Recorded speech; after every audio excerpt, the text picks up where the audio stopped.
আমার রিজিকে যদি থাকে, পৃথিবীর শেষ প্রান্তে থাকলেও সেটা আমার কাছে আসবেই, আসবেই, আসবে।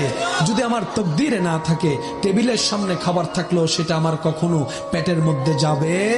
এই বিশ্বাসে হকের উপর থেকে সুন্নতকে সাথে নিয়ে রবের সেই ফরজকে পালন করে, নবীর প্রেম অন্তরে রেখে, আল্লাহর ভয়ের শ্রদ্ধা রেখে জীবন চলাচল করতে করতে রব যতদিন চায় দুনিয়াতে থাকার পর এবার চলে যাবে কোথায়?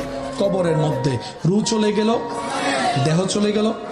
রব যতদিন চাই মাটিতে থাকবো, উঠবো আমরা হাসরে। হাসরে যাওয়ার পর রব যখন দয়া করবে চলে যাব আমরা জান্নাতের মধ্যে।